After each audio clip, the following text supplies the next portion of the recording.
এই ছেলেটার পা ধোয়া পানি কি কোনোভাবে আমাদের সোনার দেশের সিটি গোল্ডের প্লেয়ারদের খাওয়ানো যায় না?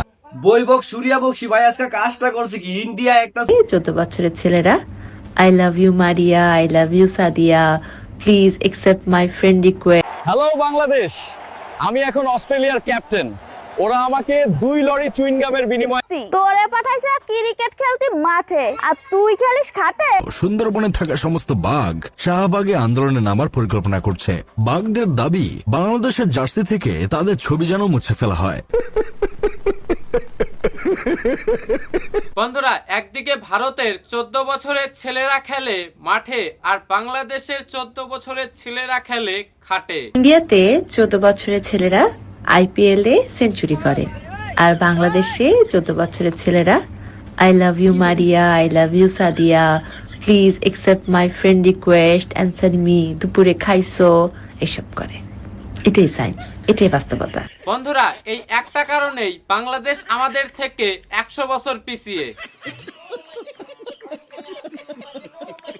যাদের দেশের পটাশিয়ামদের নেশা হচ্ছে জঙ্গিপনা আর পেশা হচ্ছে দেশটাকে লুটপাট করে খাওয়া, তাদের কাছ থেকে বেশি কিছু আশা করাটাও ভুল।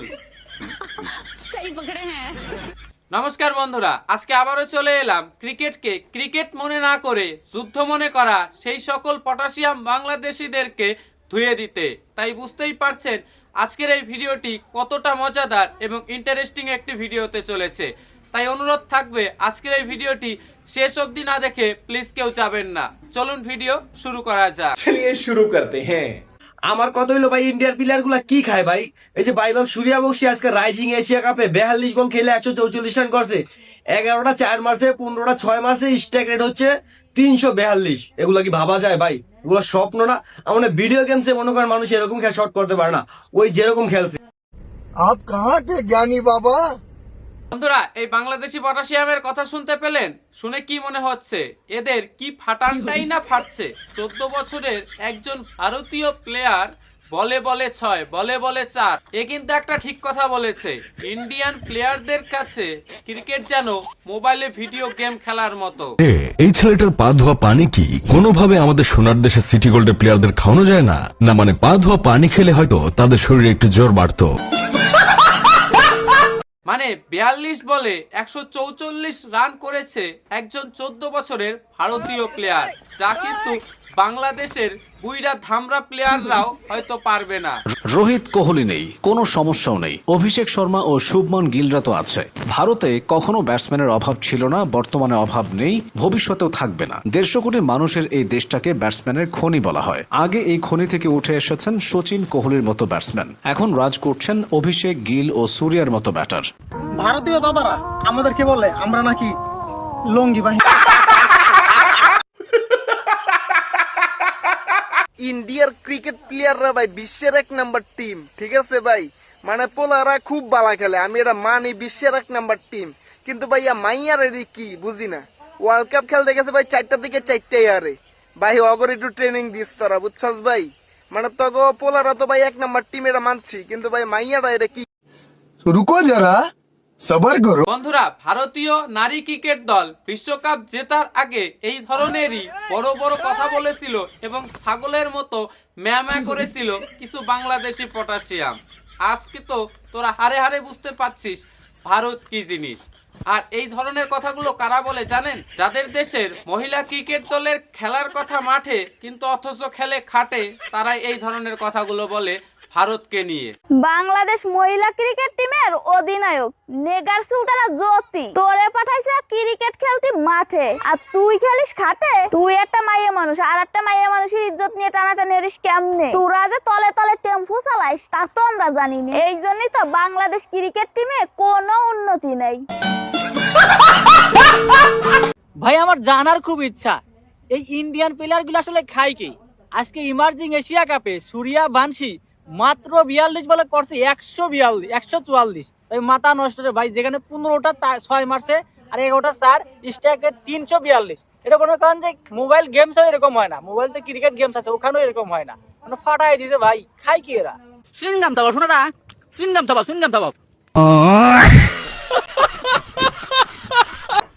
ইন্ডিয়ান প্লেয়াররা কি খায় সেটা জানতে হলে তোদের মতো বাংলাদেশি পটাশিয়ামদের বহু বছর এমনকি জনম জনম অবধি তপস্যা করতে হবে। কারণ কি, যাদের দেশের প্লেয়ারদের গালি খেয়ে অভ্যাস, যাদের দেশের প্লেয়াররা গালি খেতে খুব ভালোবাসে, তাদের দেশে জন্মে তোর ইন্ডিয়ান প্লেয়াররা কি খায় এটা না জানাই ভালো। আর এই সবের থেকেও বড় কথা হচ্ছে আমাদের দেশের বাচ্চা বাচ্চা প্লেয়াররা অবধি জানে কি করে খেলতে হয়। তোদের দেশের বুইড়া ধামরা প্লেয়ারদের মতো সুইংগাম চাবানো আমাদের অভ্যাস নয়।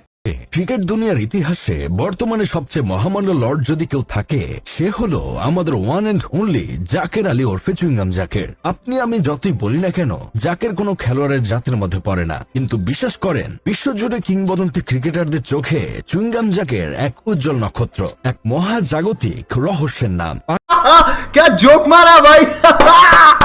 খেলার সৌন্দর্য নষ্ট করছে ভারত। খেলার মাঠে রাজনীতির রেশ ওরাই প্রথম নিয়ে এসেছে, আর ওদের আচরণ সবাইকে নেগেটিভ বার্তা দেয়, বলেছেন রমিজ রাজা। আসলে তার কথার সাথে আমিও একমত।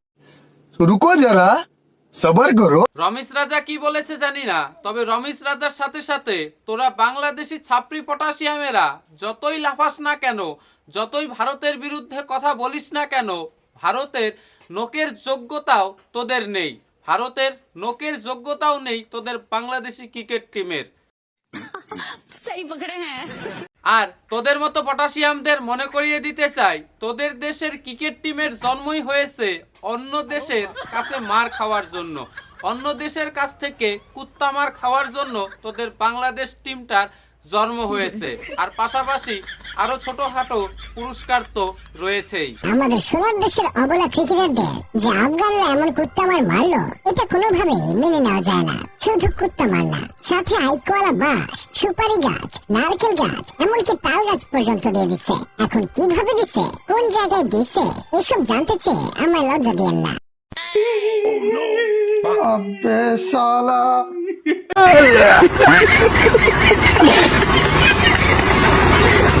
আর একটু নিচে নামো, তোমাকে ধরে ফেলবো। আইসিসি ড্রোন ক্যামেরার সাথে মজা করলেন বাংলাদেশ নারী ক্রিকেটার নিশিতা আক্তার নিশি। মূলত বিশ্বকাপে বাংলাদেশ বনাম শ্রীলঙ্কার ম্যাচ যখন লাইভ সম্প্রচার করে তখন ড্রোন ক্যামেরার নিচে আসে। সেখানে ক্যামেরার সামনে গিয়ে নিশিতা আক্তার নিশি বলে, তুমি আর একটু নিচে আসো, তোমাকে ধরে ফেলবো। বিষয়টা খুবই মজার ছিল।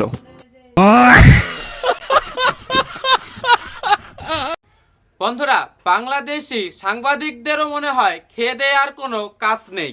এটা কোনো খবর হলো, এটা কোনো কথা হলো যে তাদের দেশের একজন নারী ক্রিকেটার ডনকে দেখে বলল যে তুমি নিচে আসো, তোমাকে ধরে ফেলছি। আর এটাকে নিয়েও আবার এই সমস্ত রিপোর্টারদের খবর করতে হচ্ছে। সুটিয়ে লাল করে দেবো, নোংরামি বার করে দেবো। তো যাই হোক বন্ধুরা, আজকের এই ভিডিওটা এখানেই শেষ করছি এবং বাংলাদেশি পটাশিয়ামদের অতি বারবারন্ত নিয়ে আপনাদের নিজস্ব কি মতামত তা অবশ্যই কমেন্ট করে জানাতে ভুলবেন না। পারলে আজকের এই ভিডিওটি একটু শেয়ার করে দেওয়ার চেষ্টা করবেন। ভালো থাকবেন, সুস্থ থাকবেন, দেখা হচ্ছে পরবর্তী অন্য একটি ভিডিওতে।